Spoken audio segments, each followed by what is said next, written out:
ভূরাজনীতির কৌশলগতভাবে গুরুত্বপূর্ণ কেন্দ্র হয়ে উঠেছে ভারতের শিলিগুড়ি করিডোর বা চিকেন স্নেক নামেও বেশ পরিচিত।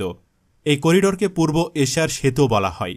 পূর্বে নেপাল, পশ্চিমে বাংলাদেশ আর মাঝখানে একটি সংকীর্ণ অংশ মাত্র ২০-২২ কিলোমিটার, যা ভারতের নিয়ন্ত্রণে। অংশটা এতটাই সংকীর্ণ যে এটি কল্পনার চোখে দেখলে ম্যাপে তাকে মুরগির ঘাড়ের মতো দেখায়। উত্তর পূর্ব ভারতের সঙ্গে দেশের বাকি অংশের যোগসূত্র হিসেবে অবস্থান করছে ওই এলাকা, আর এই এলাকাই হল শিলিগুড়ি করিডর। কারণ উত্তর পূর্ব ভারতের সঙ্গে দেশের বাকি অংশের সড়ক ও রেল যোগাযোগের জন্য একমাত্র ভরসা ওই সংকীর্ণ এলাকা। শিলিগুড়ি করিডোর দখল করতে পারলে পূর্ব ভারতকে মূল ভারত থেকে বিচ্ছিন্ন করতে পারবে চীন, আর ভারত এই ভয়টি করে আসছে বছরের পর বছর ধরে। আর ভারতের চেয়ে অন্য কোনো শক্তিশালী রাষ্ট্র চাইলেই এই মুরগির ঘাড় মোটকে দিতে পারে। বলতে গেলে শিলিগুড়ি করিডোর দখল করে মূল ভারতীয় ভূখণ্ড থেকে উত্তর পূর্ব ভারতকে বিচ্ছিন্ন করতে পারবে। আর এই কারণেই চিকেন স্নেক নামে খ্যাত শিলিগুড়ি করিডোর ভারতের বড় রকমের মাথা ব্যথার মূল কারণ হয়ে দাঁড়িয়েছে। আর এই ছোট্ট অংশে দখল নিতে পারলে ভেঙে দুই ভাগ হয়ে যাবে ভারত। তো বন্ধুরা, এই চিকেন নেক নিয়ে কেন মহাবিপদে ভারত? চীন কেন চিকেন নেক দখল করতে চাইছে? এসব নিয়ে বিস্তারিত জানাবো আজকের এই ভিডিওটিতে। আশা করছি ভিডিওটিতে একটি লাইক দিয়ে না টেনে সম্পূর্ণ দেখবেন। তো চলুন শুরু করি। ম্যাপে লক্ষ্য করলে দেখা যায় ভারতীয় ভূখণ্ডকে দুটি ভাগে বিভক্ত করা যেতে পারে। এই দুটি ভূখণ্ড হল মূল ভারতীয় ভূখণ্ড এবং উত্তর পূর্ব ভারত। আর শিলিগুড়ি করিডোরের মাধ্যমেই ভারতের এই দুই অংশ মিলিত হয়েছে। অর্থাৎ যদি শিলিগুড়ি করিডোর না থাকত, সেক্ষেত্রে মূল ভূখণ্ড ভারতের সাথে উত্তর পূর্ব ভারতের ভূখণ্ডের সংযোগ থাকত না। প্রশাসনিকভাবে উত্তর পূর্ব অঞ্চল নর্থ ইস্ট ইন্ডিয়া নামে পরিচিত। তাছাড়া ভারতের ২৮টি প্রদেশের মধ্যে ৮টি এই অঞ্চলে অবস্থিত। সিকিম, আসাম, মেঘালয়, মিজোরাম, ত্রিপুরা, মণিপুর, নাগাল্যান্ড এবং অরুণাচল, এই ৮টি প্রদেশের মধ্যে সিকিম বাদে অবশিষ্ট ৭টি প্রদেশ একত্রে সেভেন সিস্টার্স নামে পরিচিত। সবচেয়ে বড় সমস্যা হল এই সেভেন সিস্টার্স প্রদেশগুলো রাজনৈতিক ও ভৌগোলিকভাবে ভারতীয় রাষ্ট্রের কেন্দ্রবিন্দুর রাজধানী নয়াদিল্লি থেকে অনেক দূরে অবস্থিত। বর্তমানে শিলিগুড়ি করিডোরের মধ্যে দিয়ে সড়ক এবং রেলপথের মাধ্যমে মূল ভারতীয় ভূখণ্ড ও উত্তর পূর্ব ভারতের মধ্যে সংযোগ রক্ষিত হয় এবং এইখান দিয়েই উত্তর পূর্ব ভারতের সৈন্যদের জন্য সামরিক সরঞ্জাম ও রসদপত্র প্রেরণ করা হয়। কিন্তু শিলিগুড়ি করিডোর অত্যন্ত সংকীর্ণ এবং এর ফলে এই করিডোর পরিবহন ব্যবস্থার দিক থেকে সবসময়ই চাপে থাকে।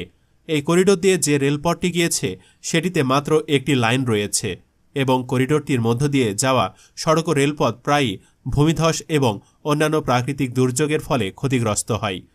চীন এবং শিলিগুড়ি করিডোরের মধ্যবর্তী দূরত্ব এত কম যে চীনারা তাদের বর্তমান অবস্থান থেকে করিডোরটির ওপর গোলাবর্ষণ করতে পারে।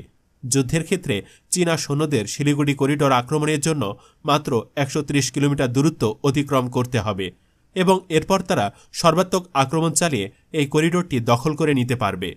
বর্তমান পরিস্থিতিতে চীন ভারত যুদ্ধ শুরু হলে চীন যদি শিলিগুড়ি করিডোর দখল করতে সক্ষম হয়, সেক্ষেত্রে উত্তর পূর্ব ভারতে বসবাসরত প্রায় ৫ কোটি ভারতীয় নাগরিক এবং অঞ্চলটিতে মোতায়েনকৃত হাজার হাজার ভারতীয় সৈন্য মূল ভারতীয় ভূখণ্ড থেকে বিচ্ছিন্ন হয়ে পড়বে এবং এর ফলে যুদ্ধের প্রথম পর্যায়ে ভারত অনেকটা পিছিয়ে যাবে।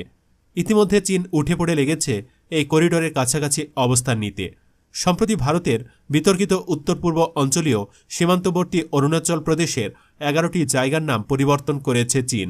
আর চীন বারবার তাদের সামরিক অবস্থানকে শিলিগুড়ি করিডোরের কাছাকাছি নিয়ে আসার চেষ্টা করছে এবং ২০১৭ সালে চীন এবং ভারতের মধ্যে সংঘটিত ডোকলাম দ্বন্দ্বের এটি ছিল মূল কারণ। চীন ভুটানের ডোকলাম অঞ্চলের ওপর নিয়ন্ত্রণ স্থাপন করতে পারলে তাদের সামরিক উপস্থিতি শিলিগুড়ি করিডোরের একেবারে কাছাকাছি চলে আসবে এবং এর ফলে ভারতের দৃষ্টিতে করিডোরটি নিরাপত্তা ঝুঁকির মাত্রা বহুগুণ বৃদ্ধি পাবে। এজন্য ভারত ডোকলামে চীনা আধিপত্য স্থাপনের ঘোর বিরোধী।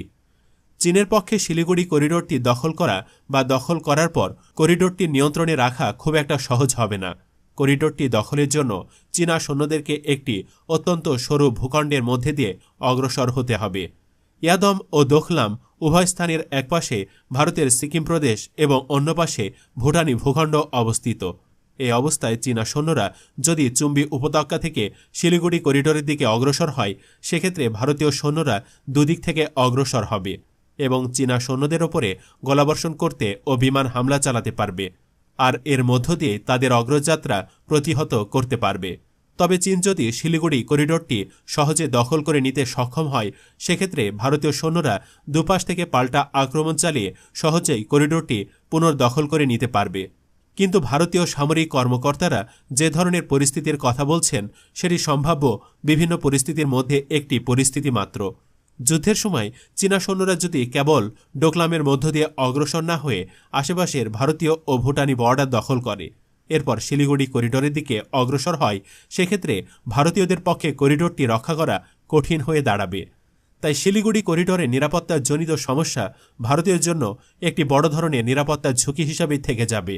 অন্যদিকে আরও একটি উপায়ে এই শিলিগুড়ি করিডোরের ওপর থেকে ভারত তাদের অতিমাত্রায় নির্ভরশীলতা কমাতে পারবে, আর এই উপায়টি হচ্ছে উত্তর পূর্ব ভারতে পৌঁছানোর জন্য বাংলাদেশের ভূখণ্ড ব্যবহার করা।